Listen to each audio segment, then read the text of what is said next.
وصحبه ومن تبعه بإحسان إلى يوم القيامة. أشهد أن لا إله إلا الله وحده لا شريك له وأشهد أن محمدا عبده ورسوله لا نبي بعده. اللهم صل وسلم وبارك على سيدنا محمد ومن حفظ دينه وجاهد في سبيل الله. أما بعد. Maulana dan seluruh pimpinan daerah grup yang berkenan hadir yang saya hormati, bapak-bapak, ibu-ibu, teman-teman semuanya, mudah-mudahan pagi ini sehat walafiat, dimudahkan semua urusannya, nantiasa berlimpah keberkahan dari Allah Subhanahu wa Ta'ala. Puji syukur kita persembahkan kehadirat Allah atas segala nikmat dan karunia-Nya. Sholawat beriring salam semoga Allah limpahkan keharibaan baginda Nabi Muhammad sallallahu alaihi wasallam. Alhamdulillah, terima kasih saya mendapat kehormatan mengisi kajian pertama ya Lebaran di Jumat pertama. Barangkali pagi ini kita sedikit berdiskusi saja terkait dengan Idul Fitri atau Syawal atau Lebaran, atau kita suka menyebutnya dengan halal bihalal dan seterusnya ya. Tadi dalam membuka acara Pak Haji Maulana sudah menyampaikan ucapan Minal Aidin wal Faizin. Itu ucapan yang paling populer di negeri kita, paling populer. Walaupun di beberapa tempat, terutama kita yang berkhidmat dalam haji umroh, doa itu relatif jarang sekali kita dengar. Sering kita dengar adalah taqabbalallahu minna wa minkum. Tapi semuanya benar, semuanya insya Allah ada argumentasi, semuanya ada dasar. Yang paling penting sesungguhnya adalah memahami apa maknanya. Hampir sebagian besar, terutama yang jarang berinteraksi dengan pengajian, lalu ditanya apa artinya Minal Aidin wal Faizin, jawabannya apa? Jawabannya mohon maaf. Nah, itu yang salah. Dan itu nggak ada hubungannya. Jadi Minal Aidin wal Faizin yang diartikan mohon maaf dari batin itu terjemahan di kartu lebaran, di banner, atau di iklan-iklan partai politik, serta di spanduk-spanduk di jembatan penyeberangan. Terjemahan dari mana saya tidak tahu. Menggabungkan dua kalimat itu tidak salah, tetapi yang harus dipahami itu bukan artinya, itu bukan terjemahannya. Minal Aidin wal Faizin.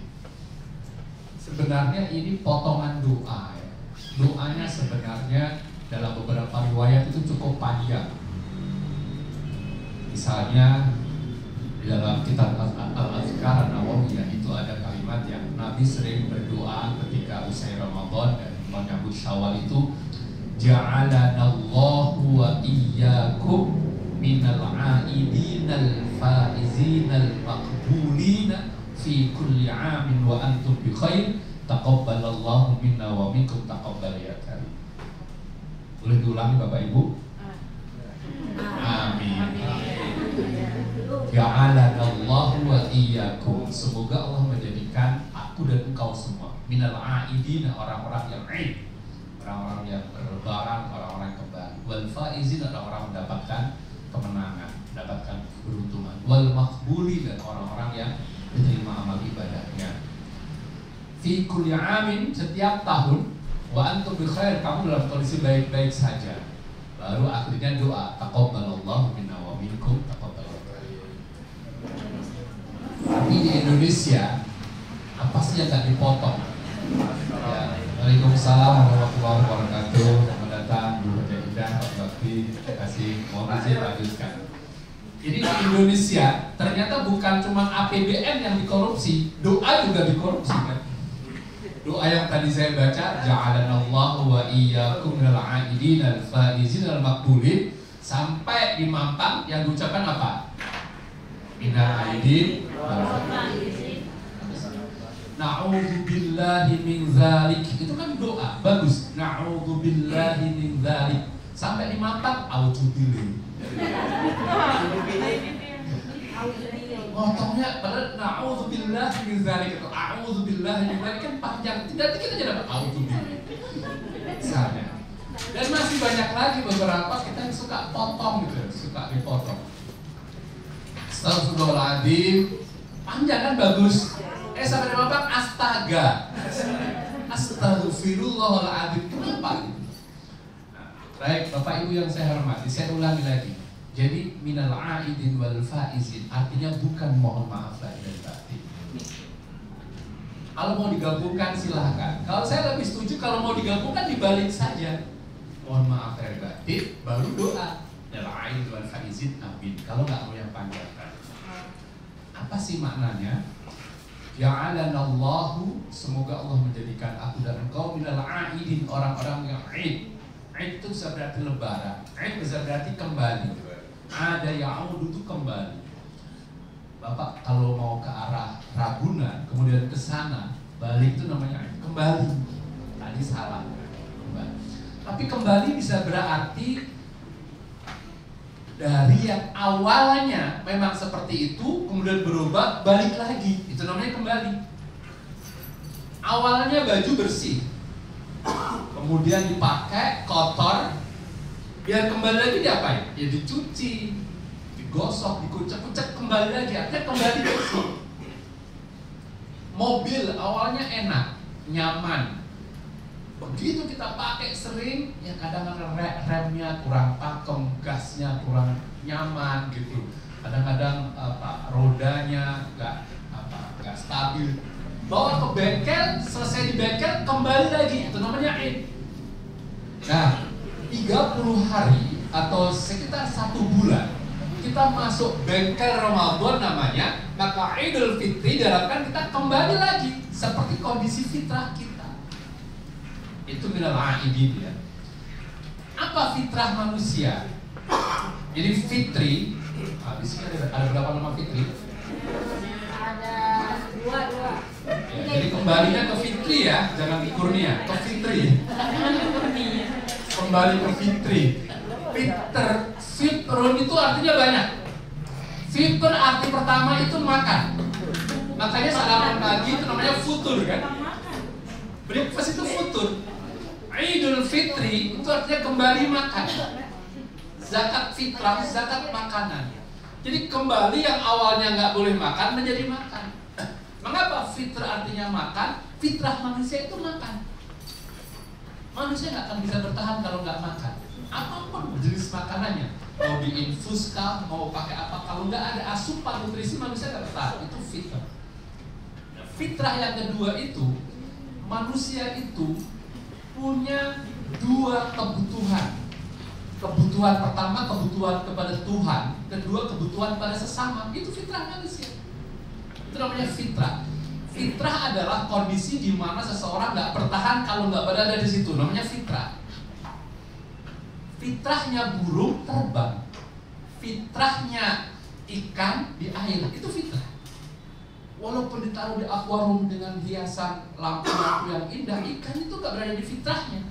Maka beberapa ulama itu nggak berkenan itu ada hiasan ikan di akuarium. Kenapa? Fitrahnya di laut, di sungai, di empang, di danau dan seterusnya. Burung fitrahnya terbang. Makanya walaupun ada lagu sangkar terbuat, gimana adanya itu? Saya juga belum lihat itu sangkar dan emas. Burung tetap aja dia nggak berada pada fitrahnya. Nah, fitrah manusia itu satu, butuh Tuhan. Nggak ada manusia yang nggak butuh Tuhan. Maaf, orang ateis sebenarnya bukan nggak bertuhan. Ateis itu lebih tepatnya sebenarnya dia nggak memilih agama. Nggak memilih agama. Ya, kalau kita mendengar misalnya salah satu tokoh intelektual sering di televisi kita dengar itu pernah mengungkapkan diri, saya ateis. Tetapi dalam beberapa hal dia meyakini ada kekuatan di luar dirinya. Itu namanya fitrah kita. Dan nggak butuh Tuhan. Saya sering tanya seperti ini, Bapak Ibu kalau sakit, biasanya datang ke dokter. Awalnya ke poliklinik umum lah. Begitu umum nggak menangani, ke spesialis. Spesialis nggak mampu, ke alternatif. Alternatif nggak mampu kemana? Dukun nggak mampu. Harusnya Tuhan yang pertama. Nah itu manusia seperti itu.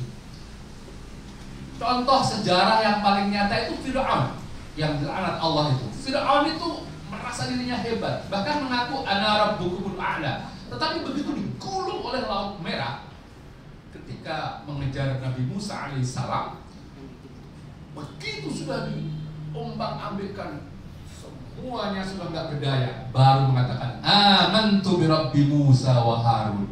Kalau gini mah aku beriman pada Tuhan yang Musa dan Harun. Ya terlambat. Makanya taubat itu malam yughargin. Nah, kembali fitrah itu artinya kita kembali kepada Tuhan, kembali kepada Allah. 30 hari kita didekatkan dengan Allah, dari mulai qiyamul lail, puasa, i'tikaf, baca Quran, itu kan didekatkan pada Allah. Nah, kalau kita masuk Syawal tidak semakin dekat dengan Allah, kita belum Idul Fitri, belum kembali fitrah namanya. Apa yang membuat kita jauh dari Allah? Dosa. Dosa itu penghalang kita jadi dekat dengan Allah, itu dosa. Membuat kita malas itu dosa. Nah, Ramadan itu bulan pembakaran, dibakar dosa kita, maka begitu selesai kita fitrah. Tapi ada yang Ramadan sama sekali gak terbakar dosanya, mohon ampun aja enggak, jadi belum kembali fitri, belum berlebaran. Jadi fitrah manusia pertama adalah butuh Allah, kedua butuh sesama. Coba cek, ada nggak manusia yang nggak butuh sesama? Nggak ada. Bapak Ibu yang saya hormati, sampai ke tempat ini butuh jasa berapa orang? Ya dari mulai driver misalnya, atau naik angkutan umum ya mungkin kendaraannya. Kendaraan bisa jalan karena mekaniknya, servisnya. Servis bisa jalan karena ada tuanya, ada bengkelnya. Bengkel bisa jalan karena ada pabrik spare part. Muat. Saya bisa seperti ini dari mulai pakai baju, pakai mic, semua. Makhluk sosial itu nggak ada yang lepas dari ketergantungan sesama.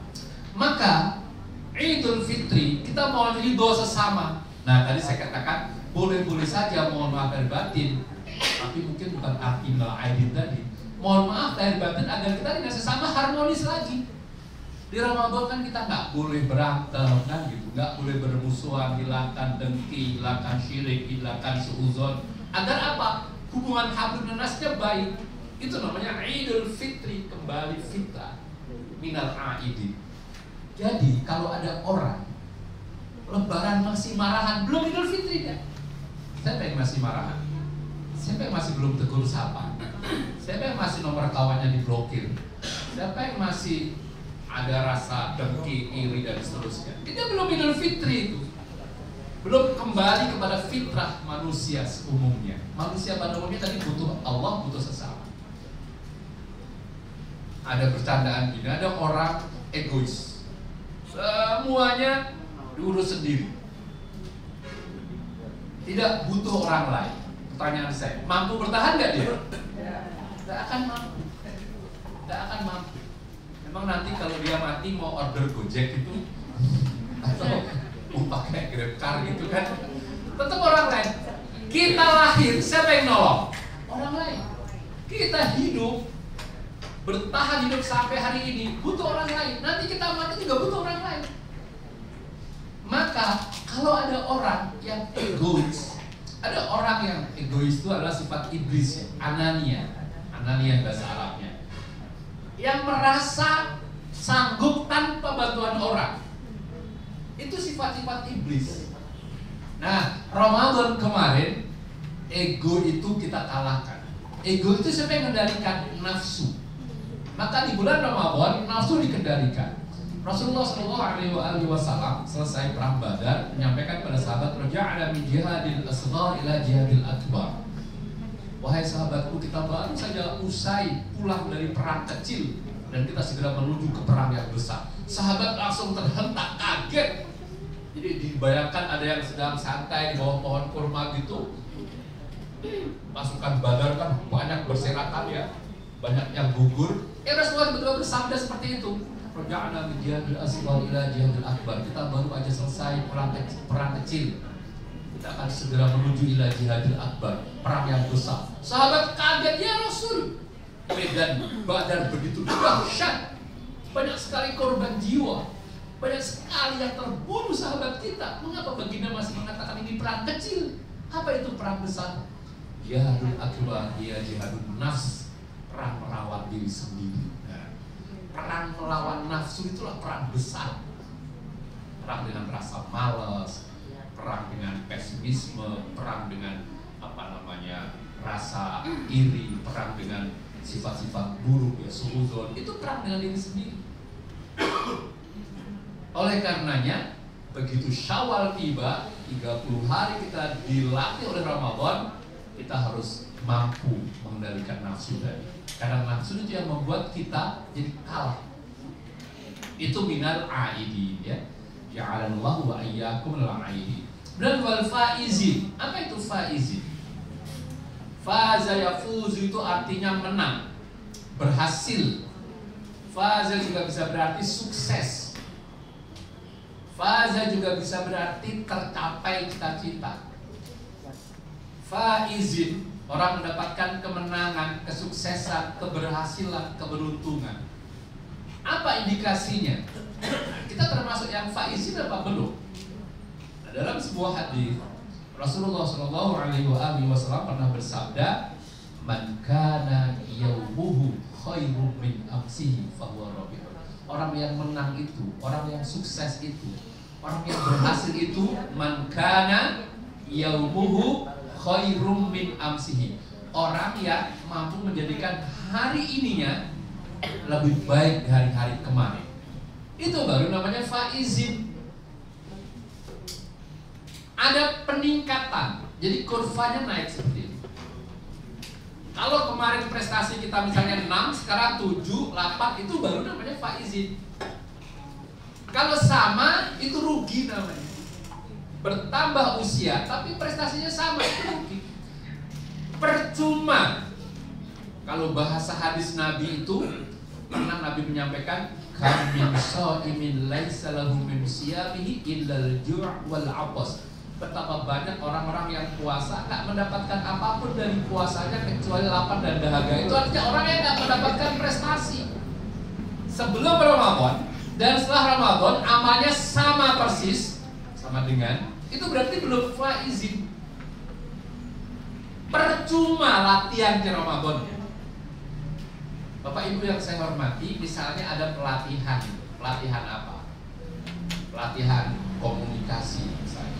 Ketika seseorang sebelum dilatih dan setelah dilatih tidak ada progres, berhasil nggak pelatihannya? Gagal.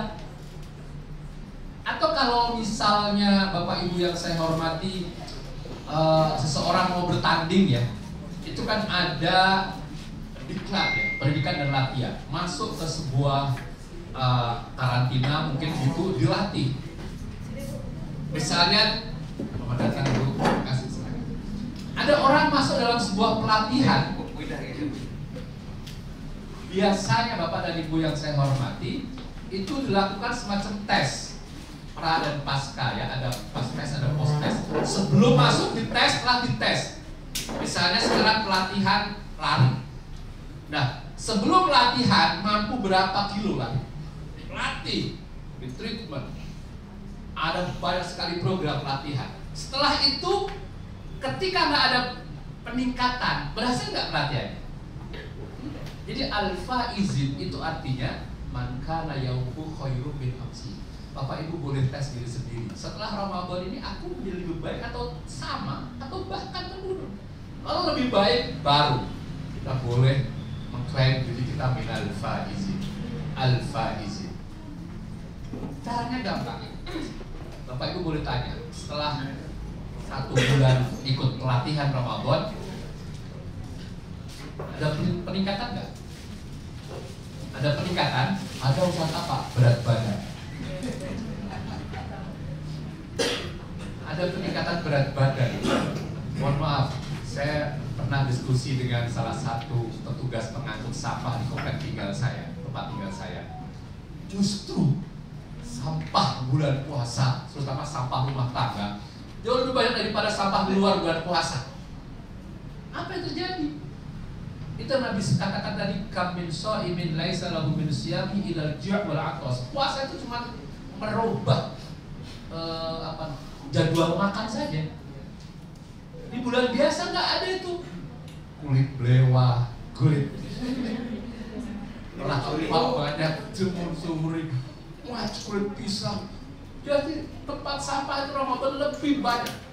Dan mohon maaf, beberapa tempat kuliner ramenya justru bulan puasa.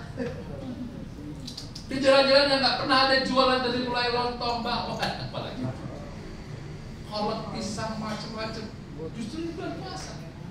Berarti puasa yang tadi saya katakan di awal sebagai pelatihan untuk menahan tadi kurang berhasil. Maka Bapak Ibu yang saya hormati, sebagai ilustrasi sederhana saja, seringkali kan menjelang puasa, menjelang buka itu orang ngumpulin ini ya, orang nyebutnya takjil ya, macam-macam dikumpulkan. Begitu kumandang adzan, Allahu Akbar, Allahu Akbar. Pertanyaan saya, berapa teguk air yang sanggup diminum? Tadi es cendol, es belewah, es timun suri, teh anget, kolak pisang macam-macam, berapa yang sanggup masuk? Berapa? Dua. Yang paling nambah dikit 2,5 gitu kan. Berapa potong kue? Dari mulai kue kering, kue basah, setengah kering, setengah basah, macam-macam. Berapa yang sanggup? Yang sanggup kita konsumsi itu namanya kebutuhan. Yang tadi kita kumpulkan itu namanya keinginan. Makanya ada orang nyebut itu lapar mata. Keinginan apanya pengen dikumpulkan? Jangan nanti mubazir. Nah dalam hidup ini yang disebut keinginan itulah nafsu. Hawa nafsu. Hawa itu artinya dorongan, nafsu keinginan. Dorongan keinginan. Makanya kenapa ibunda kita disebut dengan ibunda Hawa, itu punya keinginan dulu. Hawa nafsu. Dalam Quran ada ayat wa nahan nafsa 'anil hawa. Kemampuan kita merumuskan mana ini kebutuhan, mana ini keinginan, itu salah satu indikasi keberhasilan dalam puasa tadi. Bapak Ibu silakan cek nanti di lemarinya masing-masing, terutama ibu-ibu punya berapa setel baju, berapa setel pakaian, dan berapa banyak yang sanggup dipakai. Ya. Nah, terutama ibu majelis taklim, ya, mohon maaf banget. Saya pernah satu ketika datang ke majelis taklim ya di Depok itu. Perasaan saya agak terlambat itu, tiba-tiba ada ibu lari keluar. Bu, udah selesai. Bukan Pak Ustaz. Kok balik kenapa? Salah kostum, apa? Salah dress code. Ternyata ada dress code-nya. Jadi kalau syukuran nikahan bajunya putih, kalau maulidan apa gitu. Sampai sekarang saya tanya, emang ada berapa? Oh kita punya 12. Satu majelis taklim. Masih ada yang kali. Oh iya, di buku sosialita ya. Saya pikir di rumah tuh yang ada MK, BSA. Bapak Ibu yang saya hormati, nah Ramadan melatih itu. Mana yang kita butuhkan, mana yang kita kalau sudah nggak butuh, kasih ke orang lain. Banyak teman-teman kita ini kan kayak pengungsian, yang korban bencana butuh baju. Sepatu punya berapa pasang? Bukan cuma sepatu, alat masak juga koleksi. Bukan cuma alatnya, kardusnya juga dikumpulin kan. Dipakai apa enggak itu? Al-faizin, orang-orang yang menang, orang-orang yang sukses tadi itu sesuai doa kita. Ya Allah wa ayakunul aid wal faizin, orang yang mampu mengalahkan itu semua. Apa itu keinginan? Apa itu kemauan? Apa itu kebutuhan? Jadi banyak hal-hal yang kadang-kadang kita tahu. Mohon maaf, mohon izin. Teman-teman yang kemarin jadi korban pinjol, sempat ada yang datang ke pesantren karena melindung dan luar biasa. Menyesali setelah coba dilakukan semacam penggalian gitu, walaupun nggak semua ya, maaf sebagian, itu gaya hidup, bukan kebutuhan. Jadi kalau hanya sekedar makan, minum, tempat tinggal, lebih dari cukup. Apalagi ini mahasiswa ya, kemarin mahasiswa IPB itu dapat subsidi dari orang tuanya. Tapi apa? Gaya hidup. Handphone kalau sekedar buat komunikasi, sekedar buat medsos sederhana segala macam, insya Allah handphone yang sekarang orang bilang smartphone apa itu cukup. Tapi kadang-kadang wah kameranya resolusinya kurang bagus, apalagi macam-macam gitu. Akhirnya apa? Ya yang penghasilannya belum cukup itu dia beli itu. Motor yang sekedar untuk ngantarkan dia kuliah atau kerja, yang sebenarnya yang ya harga dengan cicilan nggak terlalu tinggi dia sambut, tapi dia gaya hidup, lagi-lagi gaya hidup. Pakaian harus branded dan segala macam. Ibu dan bapak yang saya hormati, dalam kesempatan yang lalu saya pernah sampaikan soal tingkatan kebahagiaan. Jadi seringkali kita ini orientasi hidupnya kepada bagaimana kita diakui oleh teman kanan kiri, tapi dengan penampilan, perform yang bagus, bukan dengan harkat martabat kita, bukan dengan kemampuan tadi. Itu yang akhirnya apa? Nafsu kita terturutkan, nafsu. Ramadan 1 bulan melatih kita untuk itu sebenarnya. Mana kebutuhan, mana keinginan. Ingin tapi kalau belum butuh nggak usah.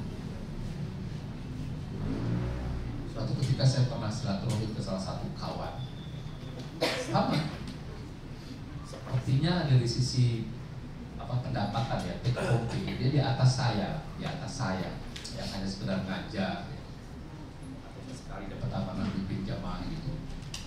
Karena dia politisi, dapat dari mana-mana ya segala macam. Silaturahim saya ke rumahnya luar biasa. Saya ke garasinya, saya bingung, garasi mobil apa showroom? Mobil apa aja banyak kan. Ujung-ujungnya apa? Tangkap KPK. Itu ditelusuri segala macam. Lagi-lagi itu temannya punya mobil merek baru, meriah dia. Ya, keluaran baru, pusing dia. Ingin punya, masa dia bisa, saya enggak bisa. Akhirnya nggak kepake. Bahkan ada mobil yang saya lihat itu kempes bannya, nggak dipakai. Ada merek termahal dan dia butuh cuma sekedar tadi. Saya harus bisa memaksa dia bisa saya enggak. Itu yang saya sebut dengan nafsu. Nah, ketika orang nggak bisa memperturutkan nafsu, dia jangan mengklaim minal faizin, belum orang yang menang. Itu saya terbatas. Jadi saya ulangi ya. Pertama tadi, ya'alallahu wa iyyakum minal a'idin, kembali pada jati diri kita. Butuh Allah, butuh sesama. Itu fitrah manusia. Butuh Allah, butuh sesama. Yang kedua adalah al-faizin, beruntung, menang, sukses, berhasil, tercapai cita-cita. Al-faizin. Apa indikasinya? Man kana yawmuhu khairun min amsi. Hari ini lebih baik daripada hari kemarin. Mampu mengendalikan diri, mampu memilah dan memilih mana keinginan, mana kebutuhan. Terakhir, wal maqbuli, dan orang-orang yang diterima amal ibadahnya. Maka sambungan doa yang masyhur adalah taqabbalallahu minna wa minkum. Semoga Allah menerima amal ibadah kita, amal ibadah kita semua. Nah, soal diterimanya ibadah, kita tidak ada yang tahu Bapak Ibu. Terterima atau tertolaknya suatu ibadah itu hak prerogatif Allah. Kita tidak ada yang tahu. Tetapi Bapak Ibu yang saya hormati, kita diminta untuk punya dua sikap ketika beribadah agar diterima oleh Allah. Apa sikap itu? Yang pertama namanya roja. Roja itu artinya berharap. Yang kedua khauf. Khauf itu khawatir, takut. Dua sifat itu harus ada dalam diri kita ketika beribadah. Yang pertama berharap banget, ngarep lah, mudah-mudahan kau terima ya Allah. Nabi Ibrahim saja ketika membuat atau membangun Masjidil Haram, Baitullah, itu dengan putranya Nabi Ismail alaihissalam, itu doanya apa? Rabbana taqabbal minna innaka antas samiul alim. Yang doa seorang nabi yang dibikin atau yang dibuat adalah rumah Allah. Jelas tempat yang mulia, tempatnya di Baitullah, di Mekah, masih berharap. Nah kita harus doa, ya Allah Rabbana taqabbal minna, terima amal ibadahku, penuh harap agar diterima. Yang kedua, khauf, harus ada semacam rasa kekhawatiran, ya Allah, jangan-jangan ini masih ada yang kurang ya Allah. Kalau sudah punya sifat khauf tadi, maka nggak main-main ibadahnya, serius ibadahnya, khusyuk ibadahnya, sungguh-sungguh ibadahnya. Ibu dan bapak yang saya muliakan, saya punya ilustrasi sederhana sekali.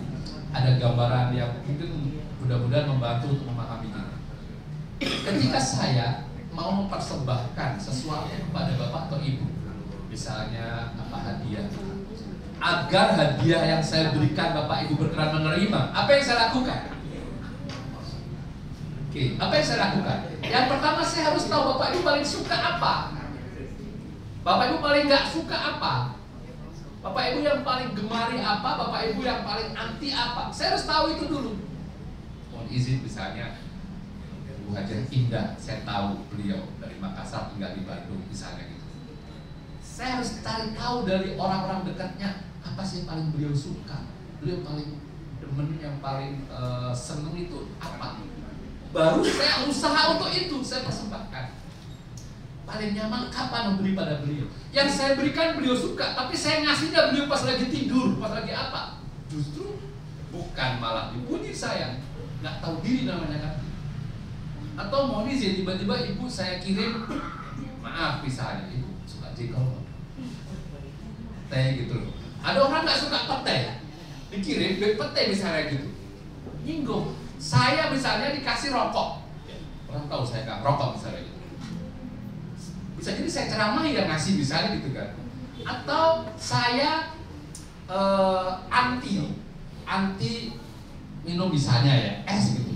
Orang tahu saya sakit, dikasih es, tentu saya nggak. Allah Subhanahu Wa Taala paling nggak suka udah ngasih dipamerin. Nah, itu kan kita tahu. Allah nggak suka kan orang ria itu. Ini ngasih pada Allah, mempersembahkan pada Allah, tapi dia upload di medsos. Allah nggak suka. Kalau asyrak terayahbatan amalu Allah. Kalau kau syirik, gugur amalmu. Syirik ini termasuk syirik kecil, yaitu riya. Allah nggak suka misalnya pemberiannya itu bercabang, mohon pada Allah tapi ke dukun juga, paranormal juga. Kita harus tahu dulu yang Allah nggak suka itu apa. Innallaha la yuhibbul musrifin. Allah nggak suka orang yang lebay, yang berlebihan. Allah nggak suka juga. Sedekah tapi kalau berlebihan sampai harus jual ini, jual itu, Allah juga nggak suka. Nah, banyak sekali tuntunan yang Allah nggak suka. Kalau kita ingin diterima, jangan lakukan itu. Tarawih, baca Quran kita, biar diterima Allah apa? Kita cari, tentu berdasarkan keterangan Quran, hadis, penjelasan para ulama, apa yang Allah paling gak suka, dan itu kita hindari. Apa yang Allah suka, kita lakuin. Allah suka kalau kita bangun tengah malam, Allah suka kita ikhlas memberinya, Allah suka kita kalau memberi itu sesuatu yang manfaat, Allah suka kita mengerjakan sesuatu itu tidak berharap imbalan, dan seterusnya, lakukan itu. Ini walaupun diterima atau ditolaknya amal adalah hak prerogatif Allah, tapi kita mendapatkan informasi apa yang Allah berkenan menerima. Itu sebelum kita berdoa, taqabbalallahu minna wa minkum. Kemudian yang kedua, kalau misalnya saya memberi sesuatu kepada Bu Hajah Indah dan beliau suka, salah satu di antara cirinya apa? Besok nanya lagi. Ya, itu artinya beliau suka. Beliau nanya lagi. Dan saya akan mempersembahkan lagi semakin meningkat, baik kuantitas maupun kualitasnya. Oh, ibu suka. Nah, kalau setelah bulan Ramadan selesai, kok kita ada rasa khauf terhadap ibadah kita diterima atau tidak, tinggal lakukan terlebih dari itu. Itu tanda-tanda ibadah kita diterima. Contoh, kalau bapak ibu kemarin di bulan Ramadan rajin tilawah Quran, selesai Ramadan tambah rajin tilawah Qurannya, itu indikasi baca Quran kemarin diterima oleh Allah. Tapi kalau habis Ramadan berhenti, berarti ibadahnya karena Ramadan, bukan karena Allah. Di dalam bulan Ramadan rajin qiyamul lail, tarawih, tadarus, witir, hasabah, iktikaf dan seterusnya. Luar Ramadan berhenti, ya jangan-jangan Allah nggak suka itu. Buktinya kita tidak diberikan hidayah untuk terus melakukan itu. Jadi ketika saya memberikan sesuatu kok berhenti di situ, berarti jangan-jangan yang kemarin itu tertolak itu. Kita yang bisa menentukan. Hal jazaul ihsan illal ihsan. Dalam surah Ar-Rahman ada ayat, tidaklah kebaikan berbalas kebaikan. Artinya apa? Ketika kita berbuat baik kepada Allah, balasannya adalah kita semakin berbuat baik lagi. Itu penafsiran dari hal jazaul ihsan illal ihsan. Versi yang lain ya, selain kita akan dapatkan kebaikan dari kebaikan yang kita lakukan. Nah, oleh karena Bapak dan Ibu yang saya hormati, sudah waktunya di bulan Syawal ini, ketika berlebaran ini, Idul Fitri ini kita muhasabah. Kemarin puasaku diterima atau enggak? Diterimanya diantaranya kalau kita habis Ramadan langsung puasa juga. Puasanya bukan dulu, kemarin waduh bebas sudah gak puasa. Sudah, gimana Allah mau memberi lagi? Contoh, Bapak Ibu ngasih sesuatu ke saya, habis dikasih ke saya, setelah itulah udah lunas, saya gak akan ngasih lagi. Saya juga nerimanya gak enak kan gitu.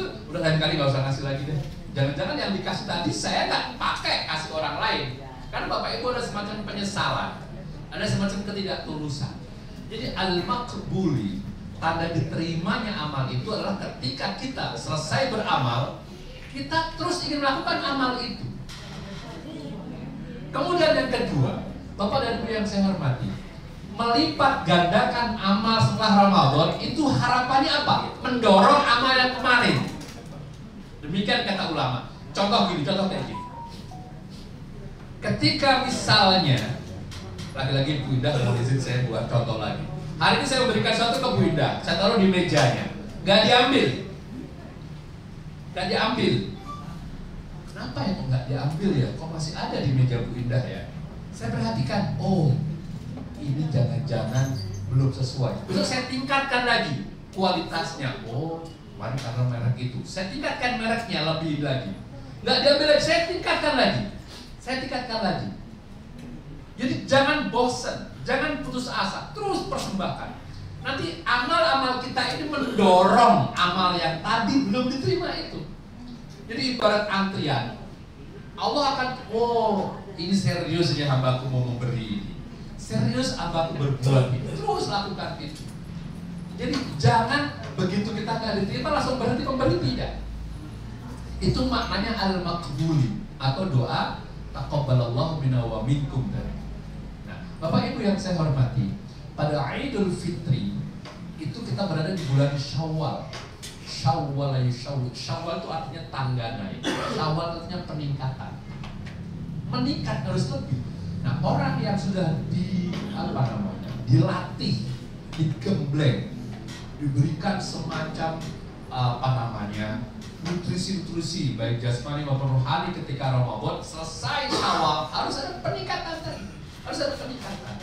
Mobil harus setelah masuk 1 bulan di bengkel, keluar bawa pulang lebih enak lagi kan. Nah, jiwa kita juga kayak gitu. Setelah dilatih 1 bulan dengan Ramadan, maka keluar Ramadan harus Syawal, peningkatan. Nah, Bapak Ibu dan saudara-saudara yang saya muliakan, ketika seseorang masuk bulan Syawal tidak ada peningkatan, yang tadi saya katakan, sama saja, nggak ada perubahan lebih baik, tidak ada perubahan yang menjadi positif. Itu yang dikatakan laisa lahu min siyamihi illa al-ju' wal 'atas. Nggak ada yang didapatkan kecuali lapar dan dahaga. Na'udzubillah, tsumma na'udzubillah. Nah, oleh karenanya Bapak Ibu yang saya hormati, Syawal ini kesempatan kita untuk mengamalkan apa-apa yang sudah kita dapat di bulan Ramadan. Jadi Ramadan kan kemarin pelatihan, kita amalkannya di sini. Justru perjuangan itu dimulai setelah Syawal. Saya sering buat contoh ini terutama untuk jamaah haji ya. Jadi kalau misalnya semua karyawan NRA ikut pelatihan, taruhlah pelatihan apa? Pada saat ikut pelatihan itu, ketika dekat dengan instrukturnya, ketika ada di lokasi pelatihan, saya yakin semua akan mengikuti. Tapi kalau ingin ditanya apa indikasi suksesnya pelatihan itu, setelah kembali ke kantor, setelah kembali ke tempat kerja, setelah kembali ke tugas di bagiannya masing-masing, itu baru ketahuan. Bukan di Ramadannya. Jujur, saya nggak terlalu heran Ramadan orang rajin ibadah, tidak terlalu heran. Justru kalau nggak rajin saya heran itu. Orang bulannya bulan ibadah. Tapi saya baru acungkan jempol ketika selesai Syawal masih dia lanjutkan itu. Jangankan Syawal, kadang-kadang di Ramadan awal juga sudah mulai berguguran kan itu. Makanya pernah ada tulisan apa itu? Siklus Ramadan itu minggu pertama masjid yang ramai, minggu kedua restoran, rumah makan yang ramai. Acara apa? Jujur ya. Minggu ketiga mall, supermarket yang ramai. Acara apa? Habis sudah persiapan. Minggu keempat terminal, stasiun, bandara yang ramai. Ngapain? Minggu kelima tempat wisata yang ramai. Ragunan, TMI, Ancol, Puncak. Itu ritmenya. Siklus itu tahunan berulang. Lantas apa hasilnya satu bulan Ramadan itu? Apa hasilnya? Apa yang dia dapatkan? Nah, pandai-pandailah kita mengambil inti, mengambil hikmah apa? Contoh misalnya, sederhana saja. Kita latih lapar, haus di siang hari kan ya. Harapannya kita itu diminta untuk berpikir, ya Allah, sehaus-hausnya aku, selapar-laparnya aku di siang ini, insya Allah sore sudah siap menunggu buka puasa yang saya santap. Tapi ya Allah, betapa banyak hamba-hambamu yang siangnya lapar, sorenya lapar, malam belum tentu ada yang dimakan ya Allah. Maka dari situ kemudian muncul kepedulian sosial, datangi mereka-mereka yang kurang beruntung ya, yang ada di kamp-kamp pengungsian, di panti asuhan, di panti jompo, di tempat terlantar. Itu baru berhasil namanya. Bapak Ibu yang saya hormati, Ramadan jangan hanya menjadikan kita sebagai pribadi-pribadi yang soleh secara personal, secara individual saja. Bukan cuma mengejar pahala, sholat rajin, tadarus tekun, ya mulai semangat, itu bagus. Tapi lebih dari itu, Ramadan harus menghasilkan hamba-hamba yang soleh secara sosial. Dan kalau kita cermati hampir seluruh ibadah yang kita lakukan, yang tadi saya sebutkan, bukan hanya orientasinya hablum minallah, tapi hablum minannas. Nah, Idul Fitri ini kembali kita harus secara sosial. Makanya di penghujung Ramadan wajib hukumnya kita keluarkan zakat fitrah. Apa itu maknanya? Setelah kita dilatih secara spiritual, peduli pada sesama, zakat fitrah. Ibadah yang lain Bapak Ibu, sholat misalnya, contoh sederhana sholat. Sholat itu kan kita mulai dengan takbir, Allahu Akbar, itu vertikal. Alhamdulillah, vertikal. Selesai sholat, Assalamualaikum warahmatullahi, Assalamualaikum warahmatullahi. Tebar keselamatan kanan kiri, tebar kedamaian, berikan kasih sayang. Salam artinya kedamaian, keselamatan. Kanan kiri itu sesama. Ini adalah simbol betapa penting kita hablum minallah ketika, tapi nggak kalah pentingnya adalah sosial, kanan kiri. Banyak hadis Nabi, percuma orang sholat tapi tetangganya kelaparan. Ada hadis Nabi yang mengatakan bahwa man kana yu'minu billah wal yaumil akhir falyaqul khairan aw liyasmut. Beriman pada hari akhir, dia bicara yang baik atau diam. Itu sosial. Fal yukrim doifahu, muliakan tamu, itu sosial. Fal yukrim jarahu, muliakan tanggamu, itu sosial. Bahkan dalam haji tegas sekali. Ketika ditanya oleh sahabat, mabrur, apa itu ciri mabrur? Kata Nabi apa? Tibul kalam, bicaranya santun, tutur katanya lemah lembut, ramah.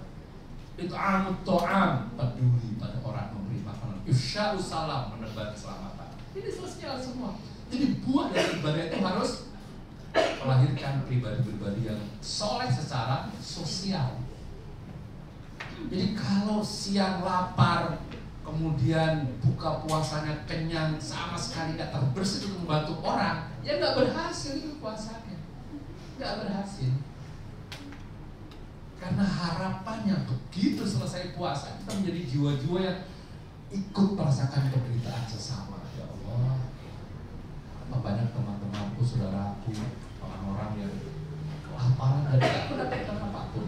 Selesai maghrib pun belum ada yang dikonsumsi. Kemudian ada satu lagi, terakhir, menit. Kalau kita cermati ayat tentang puasa, Bapak Ibu, silahkan lihat. Puasa Ramadan itu hanya ada di surah Al-Baqarah 183 sampai 187. Nggak ditemukan di ayat yang lain. Sebenarnya ini sama dengan kewajiban puasa itu hanya 1 bulan dari 11 bulan. Istilahnya kalau kata dokter itu di blok. Kalau kita mau melawan kuman apa itu diblok kan obat ya. Jadi sekali sekian kali minum 3 kali selama sekian bulan. Misalnya dulu anak saya pernah TBC ya, itu kayak gitu. Harapannya apa? 1 bulan itu penuh kita puasa. Ada satu ayat dalam 183 sampai 187 itu yang tidak bicara teknis puasa. Itu tepatnya dalam surah 186 Al-Baqarah 186. A'udzubillahi minasyaitonirrajim. Wa idza sa'alaka 'ibadi 'anni fa inni qarib. Dan ketika hambaku bertanya kepadaku tentang aku, jawablah fa inni qarib. Aku dekat. Kata ahli tafsir, ini satu-satunya ayat yang tidak menjelaskan kaifiat puasa. Al-Baqarah 183 kan tentang puasa. Ya ayyuhalladzina amanu kutiba 'alaikumus syiyam kama kutiba 'alal ladzina min qablikum la'allakum tattaqun. Sejarah puasa, tujuan puasa. 184 pemengkalan itu syahrul falyasum, kalau lihat tanggal puasalah. Pemengkalan maribun awala safarin, yang sakit, yang musafir boleh berbuka. Semua teknis. Tapi ayat tadi nggak ada hubungan dengan puasa. Justru kata ulama itulah inti puasa, yaitu apa? Fa inni qarib, menyadari kemahadekatan Allah.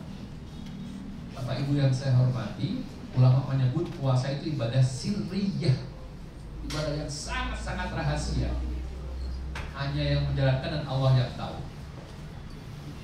Ibadah yang lain Bapak Ibu orang bisa lihat, sholat kelihatan, paling nggak ketika rukuk sujud itikad kelihatan.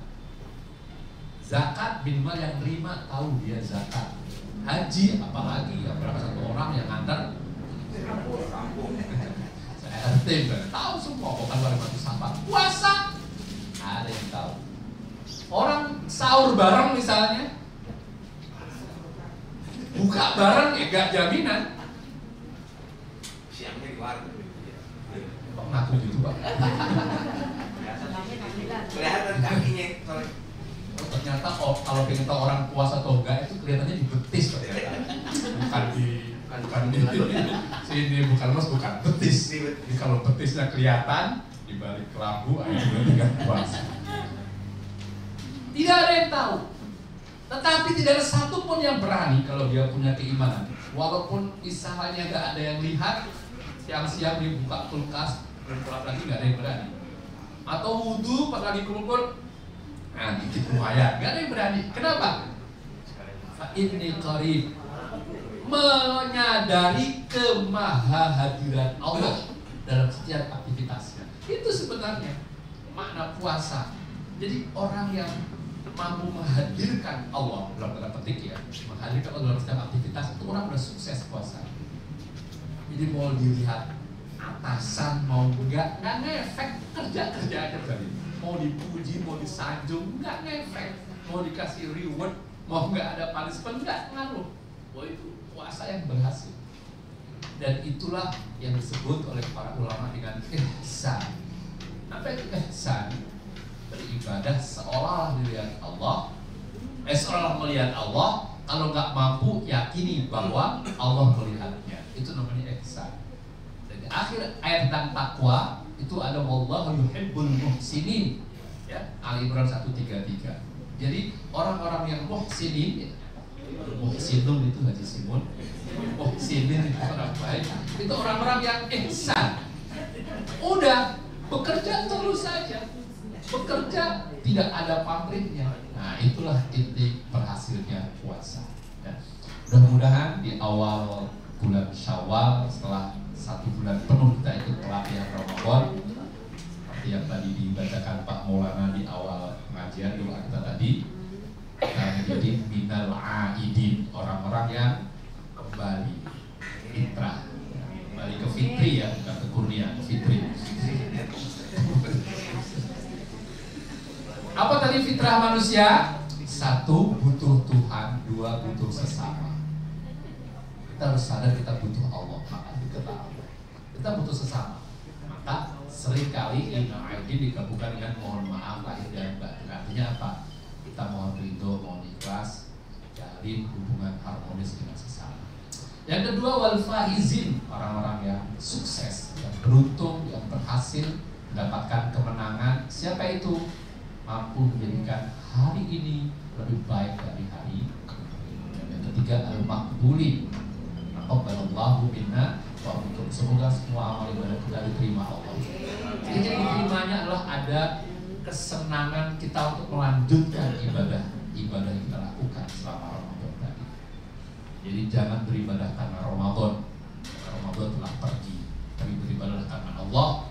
Kalau orang ibadah karena Allah, walaupun Ramadan sudah pergi, tetap ibadahnya tidak berkurang satu apapun.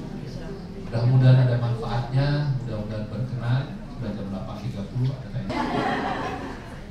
Sama-sama kita akhiri dengan berdoa. Kita awali doa kita dengan istighfar sama-sama. Astagfirullahaladzim, astagfirullahaladzim, astagfirullahaladzim. A'udzubillahi minasyaitonir rajim. Bismillahirrahmanirrahim. Allahumma shalli wa sallim ala sayyidina Muhammad walhamdulillahirabbil alamin. Allahumma rabbana awzi'na an nashkura ni'mataka allati an'amta 'alaina wa 'ala walidayna wa an na'mala shalihan tardahu wa adkhilna rahmatika fi 'ibadika shalihin. Ya Allah ya Rahman, ya Allah ya Rahim, ya Mujibas Sa'ilin. Wahai Tuhan yang Maha Pengasih, yang Maha Penyayang, yang Maha mengabulkan setiap doa. Puji dan syukur kami persembahkan kehadirat Engkau ya Allah atas segala nikmat dan karunia yang telah berikan kepada kami. Ya Allah, jadikanlah dengan segala nikmat yang amanahkan kepada kami, membuat kami semakin dekat dengan-Mu ya Allah.